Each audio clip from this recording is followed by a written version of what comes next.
All right, welcome back everybody to Altcoin Daily. My name is Aaron. The reason you subscribe to our channel is for our daily videos on Bitcoin and cryptocurrency. Like the video, support the channel. Our top story is China.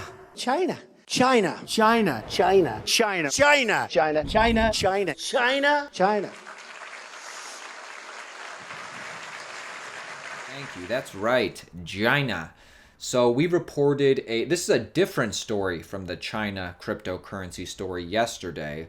So let's find out some details because I'm sure the U.S. is feeling a little bit of pressure. The Standing Committee of the 13th National People's Congress in China passed a cryptography law on Saturday that will be effective on January 1st, 2020, according to the Chinese media report. The announcement came one day after Chinese President Xi Jinping called on the country to seize opportunities in blockchain technology. China's National Congress said that the new law will encourage research and development on the commercial cryptography technologies while building up an inclusive, standardized regulatory system for the market. The proposal includes a range of issues from how compatible the industry standards should be with other international cryptocurrency systems to whether companies should voluntarily verify their commercial use case with authorities.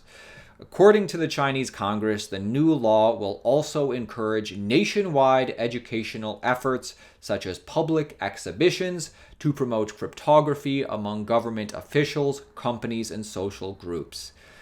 So, this is yet again another puzzle piece that's falling into place that to me suggests the industry, the future for cryptocurrency is bright, and there's a lot of room to grow. So, to be clear, trading Bitcoin and trading cryptocurrency is still banned in China.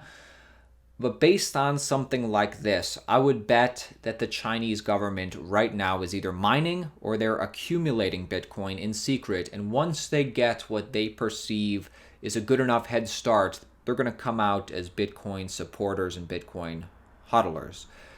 It's only speculation, of course, but either way, this is a net positive. I'm sure Trump is feeling a little bit of pressure on this one. Actually, we're going to get into some pretty interesting statistics on the US in just a second, but before we jump into that story, let's talk about this. I'm sure you've seen this by now, but I want to talk about it. So Bakkt continues its positive momentum. They set a new daily record for Bitcoin futures contracts, 1,179 contracts in one day, to be exact. Now, let's be real. I mean, in reality, this is peanuts. But what we need to see, actually, it's not so much day to day how it differs, but really 6 months from now, then 12 months from now. And if we continue this positive momentum, we're going to find three things. We're going to find better price discovery, we're going to find additional liquidity demand, and then just overall market growth. So this is a really good thing, and I wanted to make sure you knew about it. Next story. Let's talk about the US. So the headline is this: crypto owners in the US has risen 81% year to date, according to a new poll. So the people of America are getting into Bitcoin, although the government is, kind of dragging their feet. And one of the conclusions of this article is that Bitcoin is in the early adoption phase. So let's dive right in.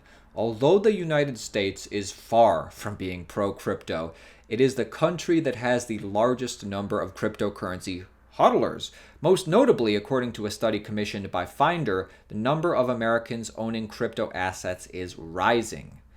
In the last year, the number of Americans who own a cryptocurrency has almost doubled, from about 8% in 2018 to 14% in 2019. Actually, it's an increase of 81% in just 1 year.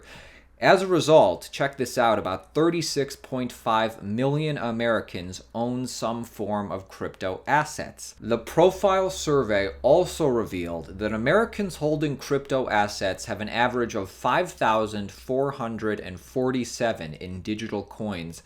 However, the median amount of cryptocurrency in American wallets is $360. So does that represent how much you hold in crypto assets? I don't know. It is an interesting statistics, though. Do you know more or less? Don't tell me how much, but let me know more or less in the comments. Besides Bitcoin, about 55.4% of Bitcoin owners have also invested in other types of cryptocurrencies. So it's not just Bitcoin. Everybody owns Bitcoin, but 55.4% of those people also own other cryptocurrencies. Which other cryptos do you think people hold? So anyway, the article concludes a whole bunch of stuff. One of those things is that we are in this phase of the S-curve of adoption, the early adopters phase. Right here is what this article concludes. We're past innovators. We're not the cyberpunks, but we're before the early majority. Let's talk about the future for a second and what year and what price will be the best time to take profits. According to this guy, 2028 is when the perfect year to hold until. Check this out. If you can think with some logic and reason, you will realize that Q4 2029 is your target. So I guess it's Q4 2029 is the perfect time. That's about 10 years from now, or 3 halvings from now. By then, Bitcoin adoption, growth, and price discovery will have stabilized greatly.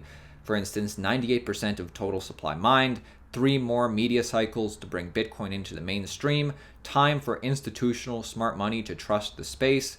This time frame, while short from most investment perspectives, will truly test your low time preference and hodler mentality. It's not far-fetched to see the potential all-time highs of the 2020 halvening between 80K and 200K, 2024 halvening between 250,000 to 600,000, or the 2028 halvening 1 million to 2 million.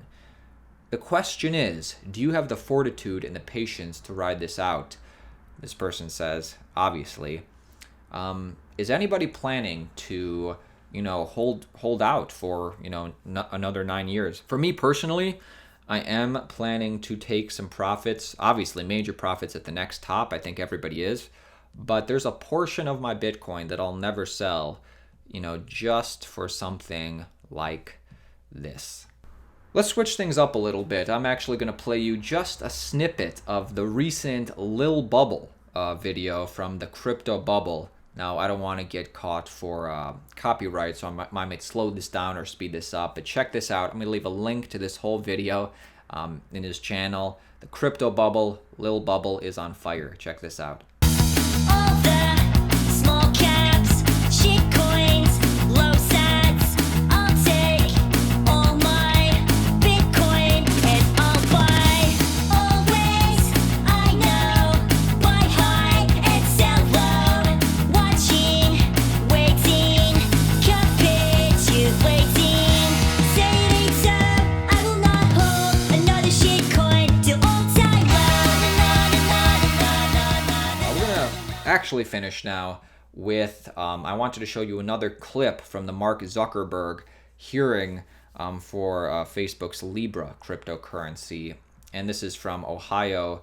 This is from Mr. Davidson. And he's the one who called, coined the term in the Congress shitcoin. He's a big hodler, you can just tell. And this is what he says to Mark Zuckerberg. Listening to how some of my colleagues have addressed you, I suspect you may actually envy whomever Satoshi Nakamoto is, because he's very anonymous. It's hard to subpoena Satoshi Nakamoto or ridicule him, but then again, no more control over Bitcoin. There's no headquarters or anything else. All right. Hey, I'll see you guys tomorrow. Hope you're having a fantastic weekend. This is shaping up to be a great year. And keep in mind, right now, if things kind of go as they have for the past 2 cycles, we are still in the reaccumulation phase, which after the bear market, there's the bottom / accumulation, then there's the pop up, the rally up, and then we see this reaccumulation phase. It's kind of a slow process. So we might go up and down and trade sideways from here, and that would be okay because, the halving's coming up, the macro events, everything's going on. All right. See you guys tomorrow. And China, South China, China. People say, oh, you don't like China. I like China. China. I love China. China. China all the time. China. When was the last time you heard China?